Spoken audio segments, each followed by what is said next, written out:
China. For thousands of years, it's proclaimed its greatness and power by erecting some of the greatest monuments on Earth. And as China roars back to world power status in the 21st century, it's once again proclaiming its power in steel and concrete, glass and stone. But even in today's China, it doesn't get any more amazing than this. In Beijing, China's capital, workers are constructing one of the most astonishing buildings ever built. When Beijing lights the Olympic torch, the eyes of the world will be on the incredible National Aquatic Center, a gigantic greenhouse that heats and cools itself, with a skeleton so strong it could stand on end and shrug off an earthquake, and a wafer-thin skin that puts out its own fires. Can you imagine building a building out of this? Essentially, we're building a building out of bubble wrap, you know? I have to say it's perfect. Okay. What the Olympic crowds won't see is the sweat, brains and guts that got this megastructure built. The struggle to believe in the incredible. I think we're all a bit stunned, really. But you want to do what? The lives put on hold. My wife didn't want to speak to me for a while. And the hard hat high wire acts 30 meters high. It looks a bit crazy, but it is safe. The National Aquatic Centre's a visionary piece of eco-architecture and a brilliant monument to 21st century China.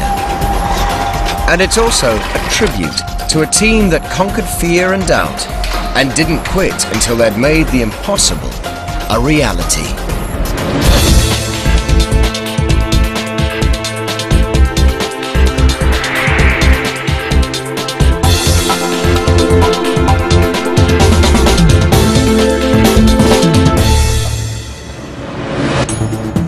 Beijing. Building materials arrive at a construction site.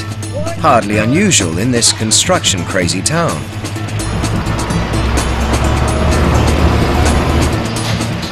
But these building materials and this building are different. Really different. 90 kilometers of steel, 22,000 beams, following no conventional straight lines, a maze of metal. That's enough steel to circle more than 200 Olympic running tracks.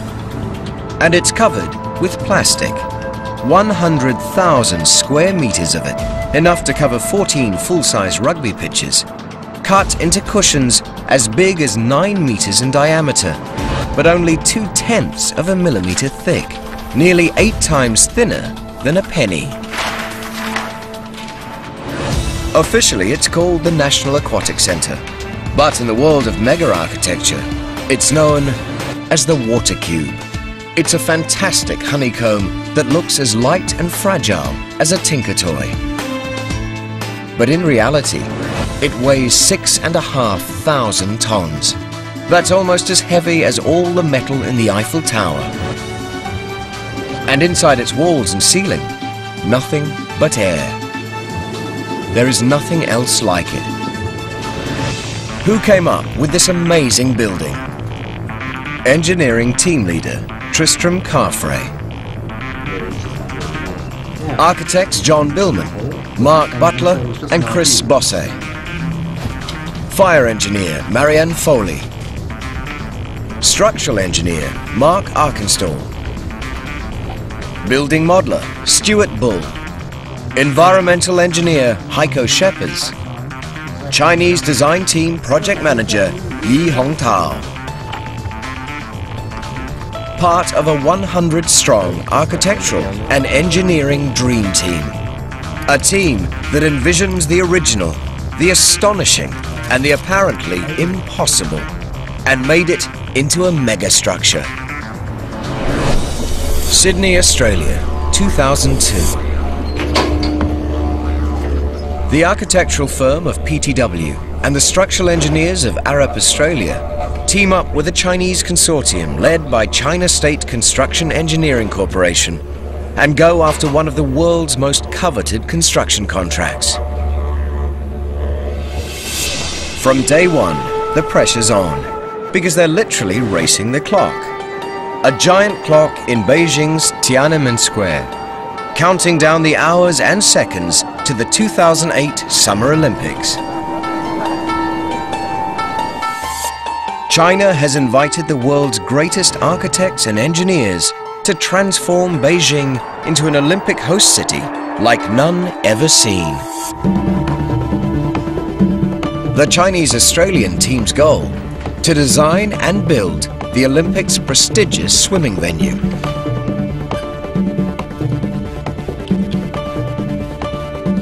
And right away, they run smack into a heart-sinking challenge. The Olympic National Stadium, aka the Bird's Nest. A mind-blowing masterpiece only 1 kilometre from the site where the swimming centre would stand. When we saw the stadium design, and we thought, oh, jeez, how can we match this? We were going to set our aims to create a building that was equal to the stadium, and then we saw the stadium design, and I think all our hearts fell on the ground for that moment. We just thought, oh.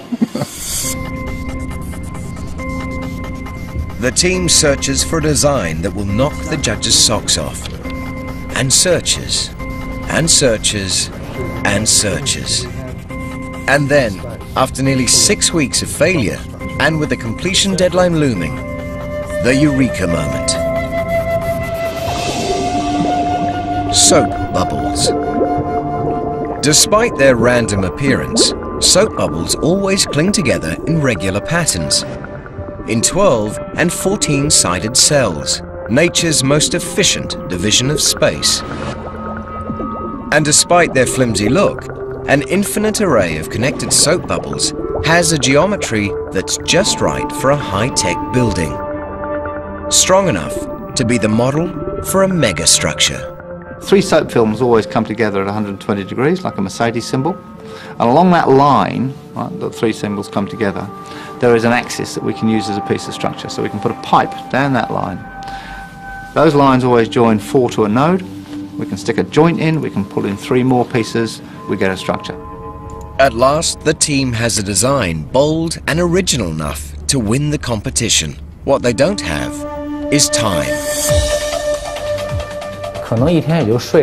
I probably slept 2 or 3 hours a day. I took a nap when I felt tired, and an hour later I'd get up to work. Almost everyone in our team was the same. Everybody's eyes looked like rabbits, very red. We had tremendous pressure. After we agreed on the Water Cube's design, we had 5 weeks to prepare a building of this complexity. It was extremely hard. Hardest of all, making a model to show the judges what the finished building would look like. No one knows if modeling such a complex building in only 5 weeks is even possible. Well, we were desperate at the time. We had 2 weeks to go, and we did not know how we were going to make our model. In Melbourne, they find a company that's at least willing to try. ARC Australia specializes in a process called rapid prototyping, using a computer-guided laser to carve a model of a new product out of a vat of liquid epoxy. By etching it in layers only 1/100th of a centimetre thick. Over the years, most of its clients have asked for models of products like water jugs, toothpaste tubes, and auto racing helmets. And then, in 2003, prototype manager Peter Lucas gets an urgent call from the Water Cube team. They'd spoken to other model makers who said that they couldn't make this design. So they approached us and was really their last port of call as far as getting a model made. We wanted to do it because it was a difficult model, and it was something a little bit different from the normal day-to-day jobs that we do. But within a few days, ARC is pondering that old saying, be careful what you wish for, you might get it. The machine kept crashing. The file was so big, it was like a 20 meg file, and most files we're dealing with sort of 2 to 5 meg. The darkest hour was when we thought, no, we can't do this. So what we decided to do was to grow the water cube in sections, and what PTW, the architects, did was that they came down with hand luggage, and we loaded each section into the hand luggage, and they flew it back to Beijing. I think the time pressure was down to hours at that stage. The finished model just meets the competition deadline. The team waits for China's decision. They know that losing will be hard, but they also know that winning and having to build something never built before might be even harder. July 2003. After nearly 4 months of 7-day weeks and working day and night, the Water Cube team gets the news. Voting online, the Chinese people have picked the Water Cube design to be the Olympic swimming center. The team's reaction, rejoicing, followed by panic. And really it was only when they came back from the competition and actually had some images and this is what it's going to be. And I think we all had in our minds that it was some sort of simpler swimming centre. I think we're all a bit stunned, really. Like, you want to do what? There's been an immense effort to win. And when you're in a winning mode, you don't necessarily focus on all the difficulties that are ahead. You want the job. You've won the job, we sit down, we look at it, and there is a bit of a heart sinking, I think, in a sort of, oh my God, can this actually be done? And in fact, Chinese authorities were asking the same question. China had voted for a building like no other. Now, its designers had to prove they could actually build it.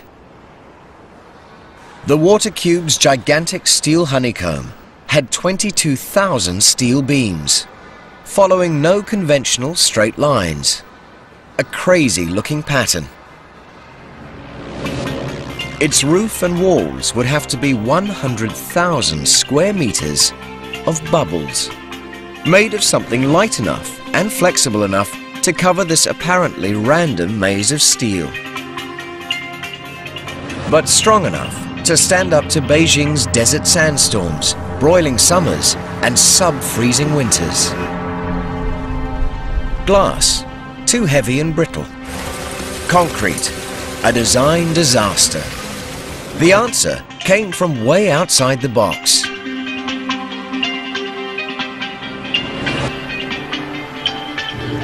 Meets the amazing ETFE. That's a piece of ETFE. Fantastic, isn't it? Can you imagine building a building out of this? ETFE stands for ethylene tetrafluoroethylene.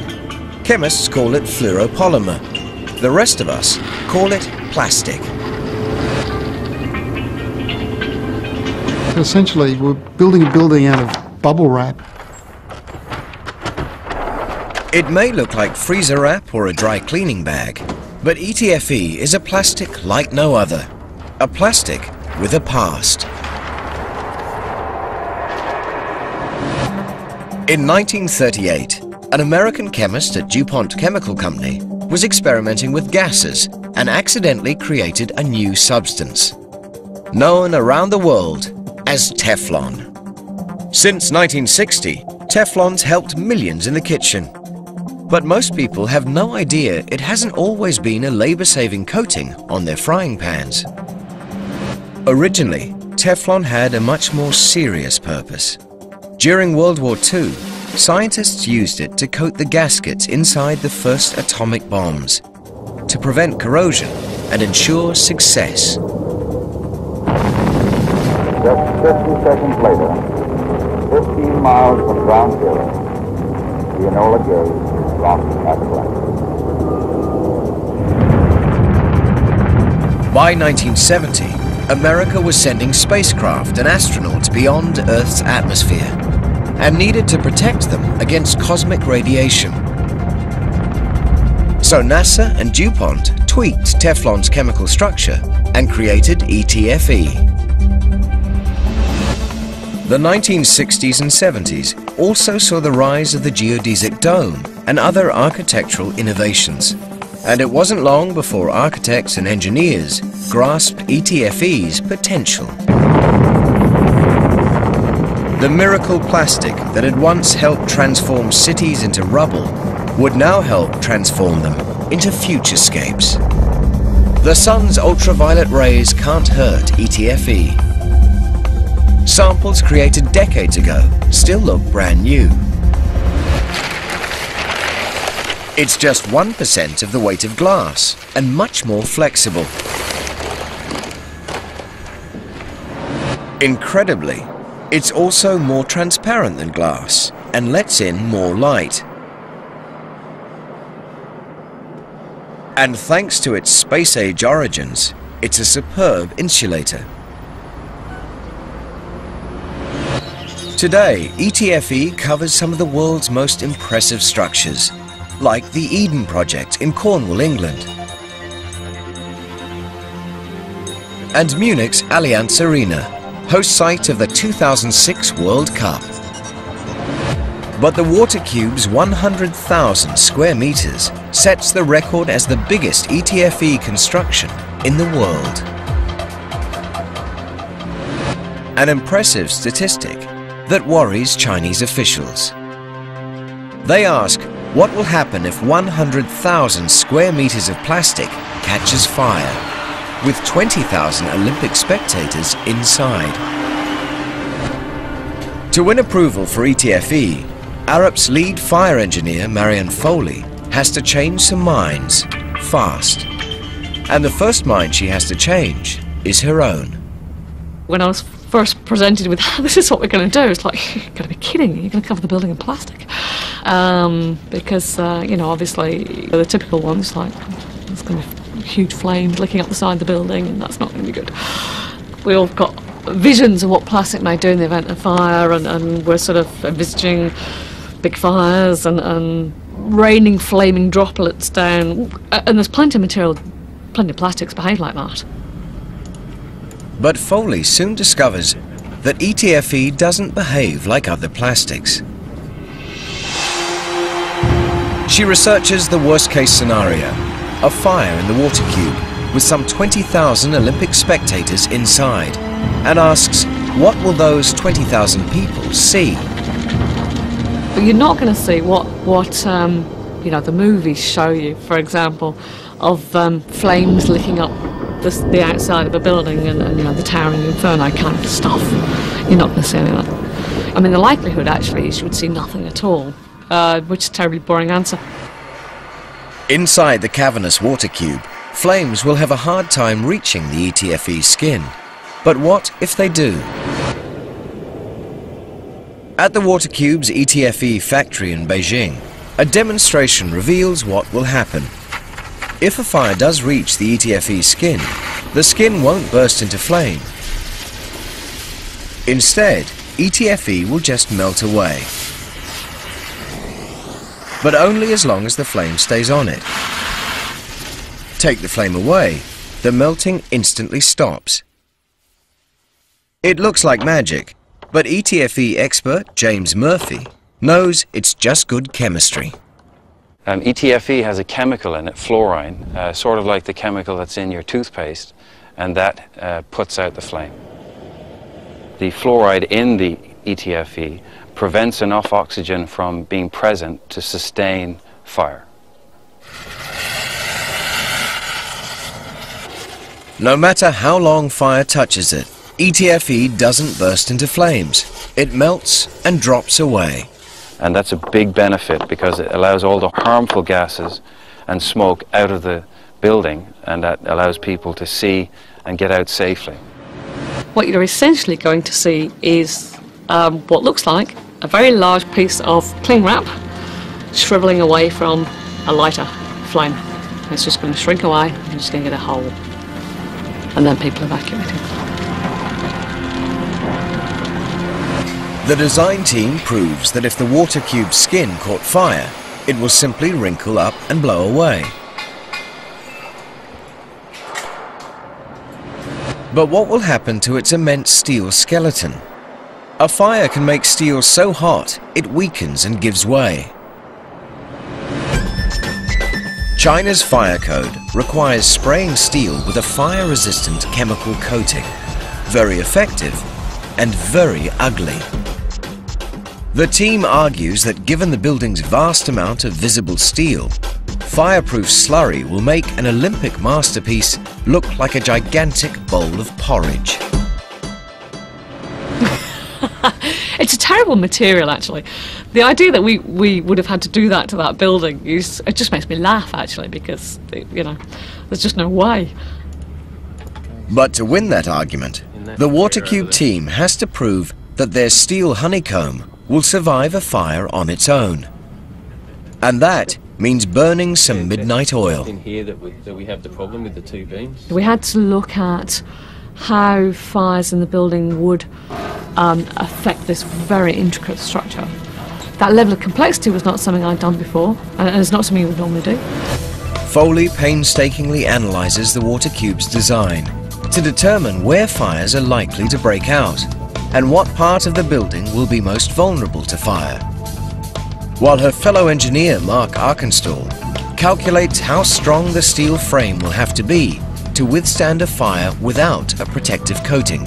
My role as fire engineer was to work out what sort of fires we could have, like how big were they going to be, how close to the steel would they get, and from that to work out what a temperature distribution would be. So what temperature was it going to be where on that steel? And then Mark took over from there and he worked out what that would do to those elements that were exposed to the high temperature, and where that temperature was such that the element would no longer carry the load. If that stopped doing that, what did the rest of the structure do? To their vast relief, this analysis reveals that the Water Cube's steel honeycomb will survive a major fire. If any beams melt in extreme heat, the surrounding beams will shoulder the load and keep the building from collapsing. 20,000 Olympic spectators inside the Water Cube are now looking safer. But the Water Cube still has to satisfy one more fire regulation, and it's another potential design wrecker. The Chinese fire code requires a building holding 20,000 people to have 200 meters of exits, nearly the same length as two sides of the Water Cube. The code also requires public buildings to have fire-protected enclosed spaces like stairwells leading to fire exits. But the Water Cube encloses nothing. Inside, it's a vast open space. So the design team goes back to the drawing board and goes the extra mile to convince authorities that their design is safe.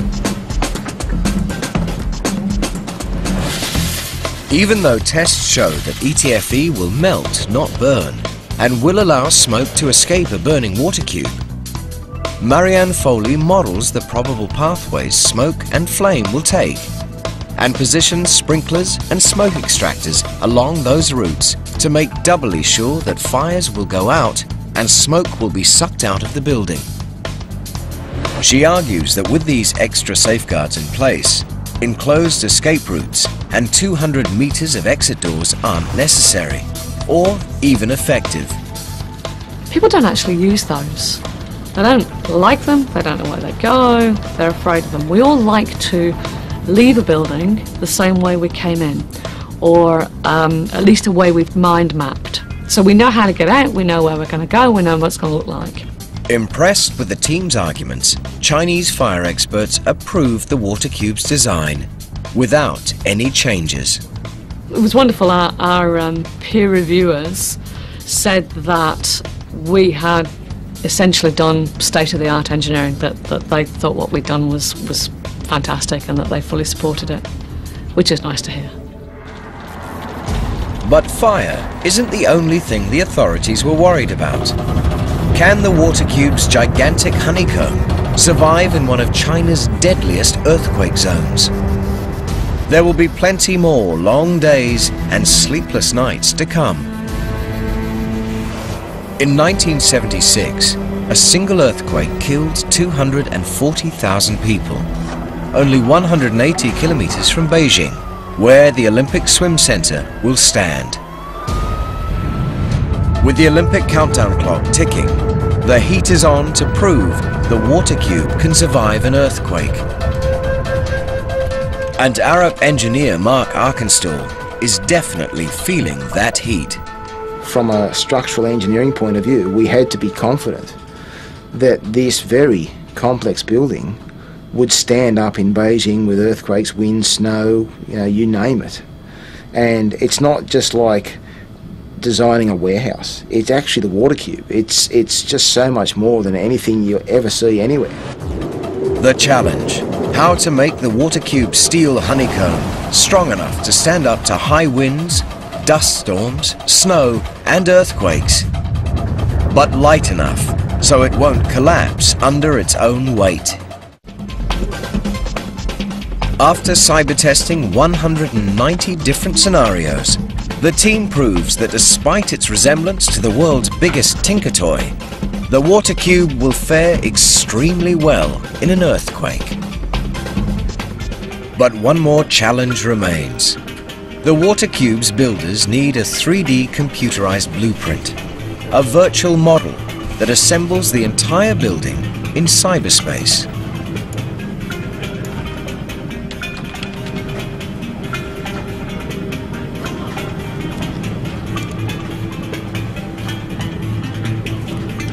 And it's up to building modeler Stuart Bull to make that happen. I was scared silly. I knew that as the job went further, it would get harder for me personally. Bull has 7 months to accurately model the water cube. That may sound like a lot of time, but not for a building made of 22,000 irregular steel beams. You then have the stress and thinking, right, I've got to get that done. I've got to get that done now. Why doesn't this work? Go back to the beginning. You get it to work the first time, but it doesn't work the second time. Why doesn't this work? We broke so many computers. They physically stopped working. It was not funny. My wife didn't want to speak to me for a while. Just puts me away in the spare room and say, well, you can come out when you're finished. Several months and several dead computers later, Stuart Bull is out of the spare room, and the water cube's builders have accurate blueprints. Now they have to build it. Construction starts in December 2003. Workers pour the immense foundation, then begin assembling 22,000 beams of steel. It's a mega challenge, and they tackle it head on. By August 2005, the water cube's gigantic steel lattice looms above the Olympic green. It's time to cover it with ETFE. And while building its massive skeleton calls for heavy lifting, manufacturing its super thin, super light skin requires some serious mental gymnastics. At this Beijing factory, workers are transforming huge sheets of ETFE into 3,500 water cube pillows. Every one designed in Germany. In Beijing, technicians translate each pillow's unique dimensions from a German computer program to a Chinese database, calculating how to cut each piece of ETFE with the least amount of wasted material.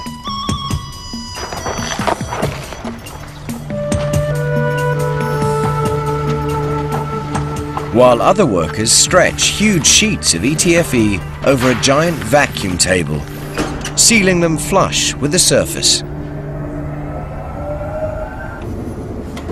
Then, the computer program guides a blade as it cuts each pillow to its exact dimensions.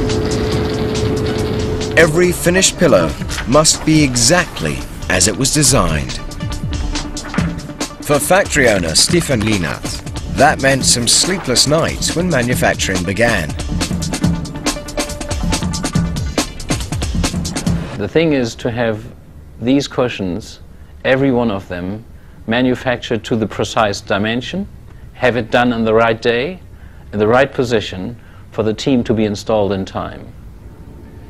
if there was one thing wrong, it would have been wrong for every single cushion, which would have been a technical disaster, but also a financial disaster. Luckily enough, our programs seemed to be all right, so everything did fit. And actually, out of the 3,500 cushions, we had to do one new cushion because we actually did make one production error. From the moment they're cut to shape, keeping track of the pillow pieces becomes an obsession. They're numbered to match the water cube blueprints and stored in identically numbered bins.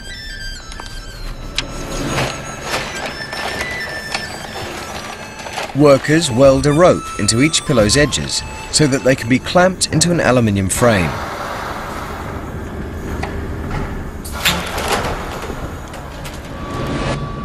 Last step, quality control. The factory tests, installs and inflates every pillow. If anything's wrong, now's the time to find out, before it's delivered to the water cube. Every mistake costs time, and time is running out. Installing the water cube's 100,000 square meters of ETFE pillows isn't any easier than making them. James Murphy manages ETFE production and installation for the water cube. To get his ETFE pillows to their positions, workers must erect a massive scaffold out of hundreds of thousands of pipes. We built a rolling scaffold, and we do literally 1/3 of the building. We put these rails in place, we finish our work in this area, and then we push all of the scaffold forward on the rail. And then we mobilize in that area, we finish that work, and we repeat the process again. The scaffold is safe. It looks a bit crazy, but we've been at it now 2.5 years, so it is safe. Once the scaffold's in place, installation begins with some low-tech sweat and muscle, as workers hand carry the ETFE pillows over 30 meters up. And they do sweat. At the top of the scaffold, the temperature under the roof is about 10 degrees hotter than the floor where they started. In summer, it can reach over 50 degrees. In this often searing heat, workers must carefully complete the complex process of blowing some of the world's biggest bubbles. First step, unfold the ETFE pillow and rotate it until it matches up with the frame and the steel structure it was designed to fit. Next step, clip the pillow into the framework, a critical step that's got to be done right, because the steel frame stretches the installed pillows tight in a gigantic web, balancing force and counterforce. You can get the equivalent of every 3 feet or a meter, about the weight of one Volkswagen Beetle pulling horizontally. That force is balanced, counterbalanced by a force from this other cushion over here coming through that bracket. So everything balances out, and that makes it an extremely efficient system. Building the water cube means doing this 3,500 times. An impressive amount of work. But it's the pillow inflation system that reveals some of the water cube's most ingenious eco-engineering. Air is part of the structure. The cushion is not a structural cushion without air. So air keeps our building up, which is fundamentally different from all other building systems used in the world today. And believe it or not, it's a very small amount of air, so that makes the power consumption extremely low, equivalent to your refrigerator in the kitchen. So you get very large surface areas of cushions filled with air very cheaply. So you can see here at the base we have a big pipe that branches into a smaller pipe, and the further we go up it gets smaller. That's mainly to save on materials and to make the building more environmentally friendly, not to dump energy into the materials when it's not required. But a building that's 30 meters high and 70,000 meters square must surely need an energy-gulping mega pump to keep 3,500 pillows inflated. Wrong. The water cube's divided into 18 inflation zones. Each zone has its own fans that send air to its cushions. A sensor in each zone signals the fans if the pillows need more air, or if it's fully inflated, turning the fans on or off as needed, using no more than the minimum required energy. An inflation system that can keep 100,000 square meters of ETFE inflated at just the right pressure, without wasting energy, is good engineering indeed. But the building's most environmentally friendly feature doesn't need any hardware to happen. One of the key things when we design a sustainable building is we actually look at the climate. In Beijing it gets to minus 13 degrees. And that's a problem, because after the Olympics, the Water Cube will be Beijing's year-round swimming centre. You can imagine minus 13 degrees and everybody's running around almost naked. So it needs to be very warm in that space. It just makes a lot of sense to design a greenhouse to heat everything up under those conditions. Thanks to ETFE, heating the Water Cube in winter won't be a problem. Building its roof out of ETFE cushions will be as energy efficient as building it out of solar panels. The ETFE skin will trap 20% of the solar energy falling on the building and use it to heat the interior and the swimming pools, and let in so much daylight that some areas will save over 50% of their normal lighting bill. Why did we use the transparent cushions? So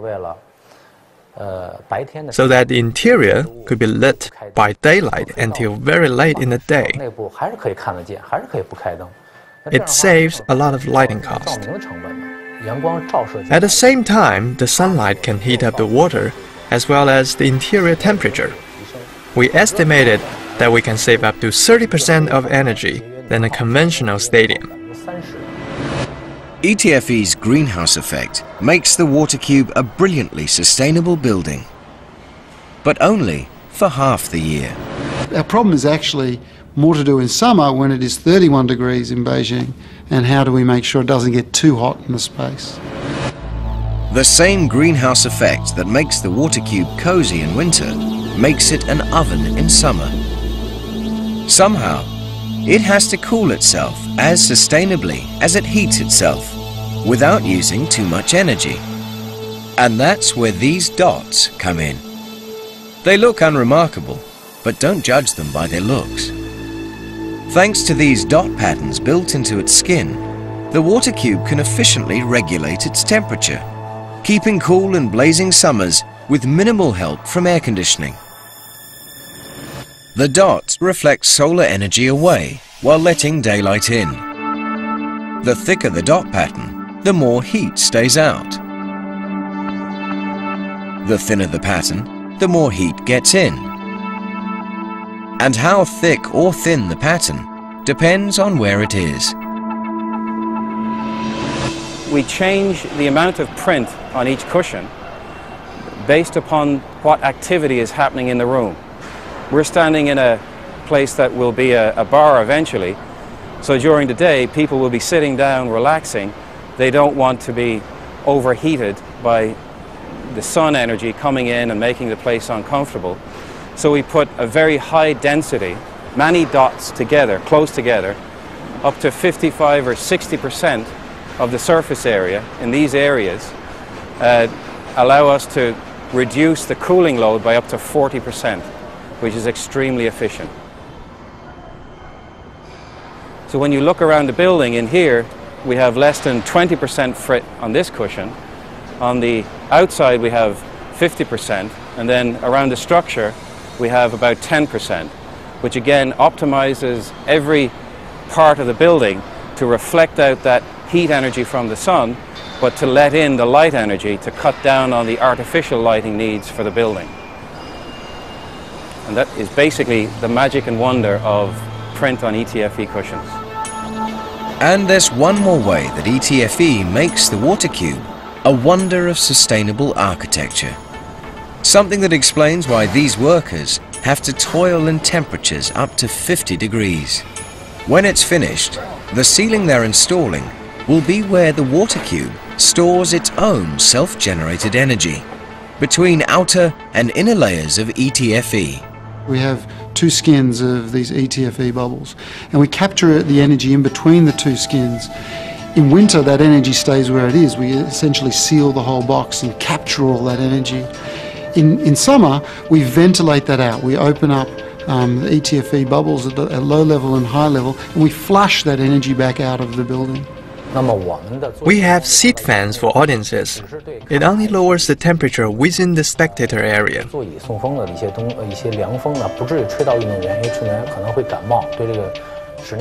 The athletes won't be affected. They are quite sensitive to the temperature change. Also, our natural ventilation solution helps exchange air between inside and outside. We save heat to heat up the pool. We also save rainfall for the water. ETFE seems invincible, but even this super plastic has an Achilles heel. ETFE can withstand decades of ultraviolet radiation and heavy loads of wind and snow, but it's so thin you can cut it with a knife. Maintaining a building made of 100,000 square meters of wafer-thin plastic in a hot, cold, wet, dusty, polluted urban world requires some special attention and some special training. Water cube maintenance isn't like caring for other buildings, and it's not for the timid. ETFE supplier Vector Foil Tech trained a special Chinese team of abseilers to inspect and repair the outside pillows. Today, one of those workers finds and fixes a small hole torn in a pillow when a water cannon sprayed the building to wash away Beijing's formidable dust. But even in ETFE's fragility, its champions see its strength. Typically, when you aim a water cannon from a fire engine at any building, it tends to break, and usually it would knock a wall down. A masonry wall would be totally knocked down, but our cushion had a small hole and kept on going about its business as though nothing had happened. So what we've done now is just come down on the side of the building to create a temporary patch to stop rainwater going into the building. And we will then come back with a much neater patch and reapply it, and then over time you won't even see the patch. The cushion has this self-healing property because it's under pressure. That's the great advantage of ETFE, where we can just make a small repair, the building keeps on going in operation, whereas if it was glass or another material, you would have to completely replace that panel and it would be a major operation. Summer 2007. Inside the water cube, workers install and inflate the final ETFE pillows. Outside, its finished walls and roof are already revealing what a mind-blowing masterpiece the National Aquatic Centre will be. I don't think anybody would have walked away from this project from day one, no matter what they may have thought in their own private world, this is too hard or this is too scary. Everybody wanted to get to the end and achieve what we thought at the beginning was the impossible. To be honest, I actually don't know to this day how we did it. It was just such an extraordinary thing. You don't get great building designs if you do what's easy. When the water cube's finished, China will proudly unveil its latest wonder of the world. It is founded by Chinese all over the world. It represents their hopes and dreams for Chinese Olympics. Its design is under Chinese leadership, which is not common for iconic buildings.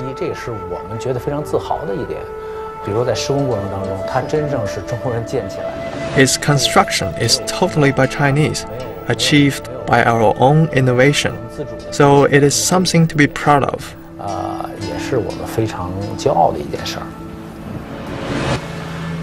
Experts like Tsinghua University's Zhou Rong are already declaring the water cube as great as the monuments of the past, but brilliantly proclaiming the China of today. In the 21st century, we shouldn't see the water cube as a modern-day equivalent of the Forbidden City and the Great Wall. Unlike the Great Wall, the water cube is really transparent. You can see through it. And that really is a new image for China. Now the water cube will represent that image to the outside world.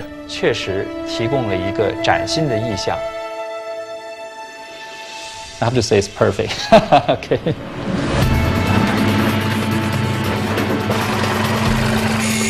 On day one of the Beijing Olympics, athletes, spectators, and TV viewers everywhere will marvel at this megastructure like no other.